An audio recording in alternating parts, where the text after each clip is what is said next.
Hi, this is Arun. एक बार फिर से स्वागत है आप सभी का अरुण द एजू हब में। हम लोग शून्य से शिखर की ओर ग्रामर की एक हम लोगों ने श्रृंखला शुरू की है और उस श्रृंखला के तहत हम रोज़ नए आपको वीडियोस आप तक उपलब्ध करा रहे हैं। तो उसमें हम लोग पढ़ रहे हैं इट का यूज। इट के यूज के ऊपर हम पार्ट 1 आप लोगों को दे चुके हैं और उसी श्रृंखला में पार्ट 2 आपके सामने है। तो उसके कुछ एग्जाम्पल्स हमारी स्क्रीन पर आप लोगों को नज़र आ रहे हैं। हम लोग जानते हैं कि इट का प्रयोग हम दिन, महीना, साल, मौसम, दूरी इस तरह के सेंस को एक्सप्रेस करने के लिए करते हैं।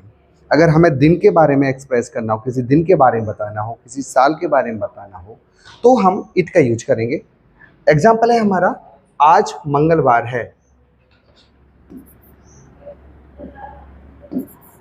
It is Tuesday today. It is Tuesday today. इस सेंटेंस को हम इस तरीके से नहीं कर सकते, टुडे इज ट्यूसडे, क्योंकि जो उसके नेटिव्स हैं, जहाँ इंग्लिश बोली जाती है वहाँ इसके जो नेटिव्स हैं वो कभी इसको इस तरीके से नहीं बोलते, वो हमेशा इट के यूज के साथ इसको बोलते हैं। नेक्स्ट एग्जांपल है हमारा, फरवरी का महीना था। इसको भी हम इट से ही बनाएंगे। It was month of February, या फिर हम इसको सीधे भी बना सकते हैं, it was February. Next example है हमारा, सर्दी का दिन था। It was winter.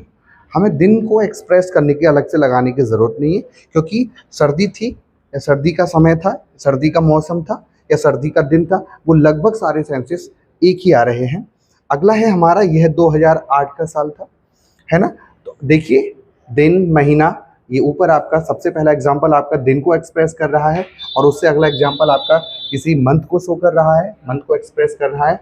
और नेक्स्ट एग्जाम्पल है हमारा जिसमें 2008 का साल नज़र आ रहा है, तो वो किसी साल को एक्सप्रेस कर रहा है। तो इस तरीके से इन सभी चीज़ों को एक्सप्रेस करने के लिए हम इंट्रोडक्टरी सब्जेक्ट इट का यूज करते हैं, और हम जानते हैं इंट्रोडक्टरी सब्जेक्ट को डमी सब्जेक्ट भी कहा जाता है। इस तरह के सेंटेंसेस में इट एक सब्जेक्ट का कार्य करता है और इन सभी को इंट्रोड्यूस करने के लिए हम इट का यूज करते हैं।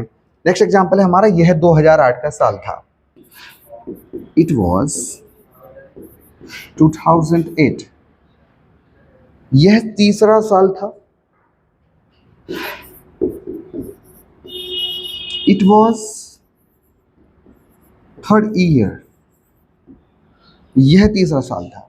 तो इस तरीके से ये जो एग्जाम्पल्स आपकी स्क्रीन पर आपको नज़र आ रहे हैं, इन चारों एग्जाम्पल्स की मदद से हमने इस कॉन्सेप्ट को समझने की कोशिश की। उम्मीद है ये कॉन्सेप्ट आपको समझ आया होगा। चलिए हम नेक्स्ट कॉन्सेप्ट पर चलते हैं। इसी में हमारा अगला कॉन्सेप्ट है, कॉन्सेप्ट नंबर 4, दिन की भिन्न भिन्न घड़ियों को दर्शाने के लिए, मतलब कि समय को दर्शाने के लिए किस तरीके से हम टाइम को प्रदर्शित करेंगे। कई बार हमसे पूछा जाता है कि भाई कितना बजा है, व्हाट इज़ द टाइम। आपकी घड़ी में कितना बजा है, what is the time by your watch. हम इसको इस तरीके से एक्सप्रेस करते हैं, इस तरीके से हम इसको ट्रांसलेट करते हैं। तो उसमें आपका जवाब होता है कि भाई 1 बजा है, 2 बजा है, 2:30 बजा है, 3:30 बजा है या 2:45 बजा है, कितने बजने में कितने मिनट बाकी हैं। तो ये सारे एक्सप्रेशंस रहते हैं। तो कई बार ऐसा होता है कि हमें टाइम को जब हम एक्सप्रेस करते हैं तो हमारी बहुत सारी कन्फ्यूजन्स रहते हैं। उन तमाम कन्फ्यूजन्स को दूर करने के लिए ये वीडियो है आपके लिए, ये बहुत हेल्पफुल होने वाला है आपको। अगर आप ध्यान से देखेंगे तो सारी चीज़ आपको समझ आएगी। बेसिकली ये हम इसमें पढ़ रहे हैं यूजेस ऑफ इट, और इसमें कॉन्सेप्ट नंबर हमारा 4 है। तो अब हम देखते हैं कि समय को किस तरीके से हम लोग एक्सप्रेस करेंगे, किस तरीके से हम टाइम को दिखाएंगे। तो ये देखिए, आपकी स्क्रीन पर लिख रहा है, जब हमें ये कहना हो कि इतने बजकर इतने मिनट हुए हैं, इतने बजकर इतने मिनट हुए हैं, है ना। मतलब कि मान के चलो 10 बज गए हैं, 10 बजकर 5 मिनट हुए हैं, तो 10 पूरे बज चुके हैं और 5 मिनट का टाइम आपका और आगे निकल गया है ना। तो जब आपका समय थोड़ा आगे बढ़ जाएगा कि 10 बजकर, जब आपको ऐसे कहना हो, जैसे आपकी एग्जाम्पल एक है आपकी स्क्रीन पर, अगली स्लाइड में आपको मिलेगा कि 10 बजकर 10 मिनट हुए हैं या 10 बजकर 5 मिनट हुए हैं, तो आपकी जो घड़ी है वो ये दर्शा रही है कि 5 मिनट का समय 10 बजे से ऊपर को निकल गया है। तो जब आप बजकर शब्द का इस्तेमाल करते हैं तो वहां पर आप पास्ट का यूज करेंगे, है ना।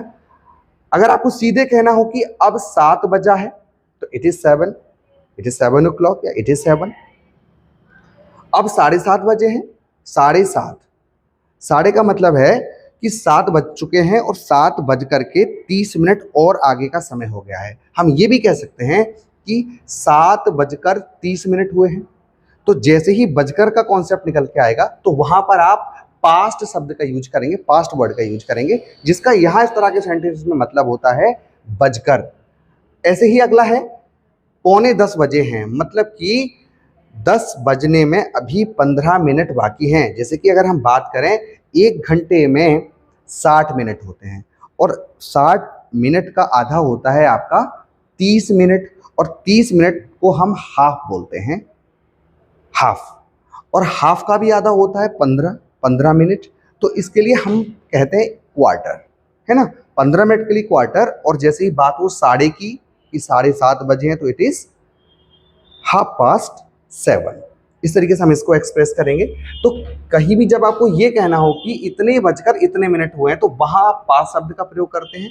और जब समय बजने में कुछ समय बाकी होता है, कि जैसे 7 बजने में 5 मिनट बाकी हैं, तो 5 मिनट बाकी के लिए आप टू शब्द का इस्तेमाल करेंगे, टू का, जिसका मतलब होता है कि कम है या बाकी हैं या अभी भी बजने में इतना समय शेष है, तो आप टू का यूज करेंगे।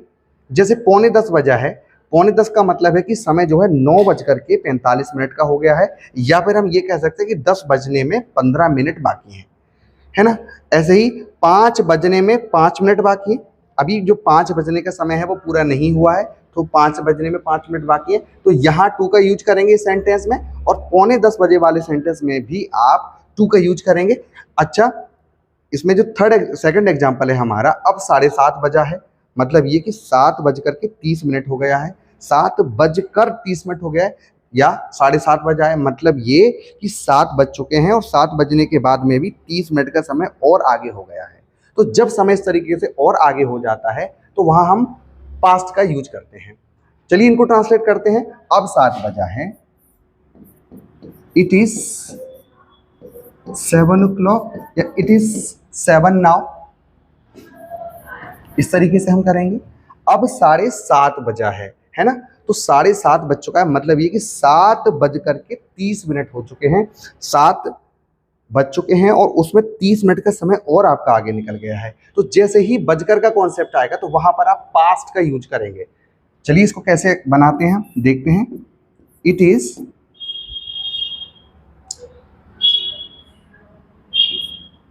Half past 7। अगला है 9:45 बजा है, मतलब 10 बजने में अभी 15 मिनट बाकी है, तो इसको हम इस तरीके से बनाएंगे। इट इज 9:45, मतलब 10 बजने में अभी भी एक क्वार्टर बाकी है, क्वार्टर बोले तो 15 मिनट बाकी है, या हम इसको ऐसे भी कह सकते हैं, इट इज 15 मिनट्स या इट इज 15 to 10। 10 बजने में अभी 15 मिनट बाकी हैं। 5 अगला है हमारा, 5 बजने में 5 मिनट बाकी है, मतलब यहाँ भी समय अभी हमारा शेष है, 5 पूरे नहीं बजे हैं। इसको बनाएंगे, इट इज 5 minutes to 5, है ना।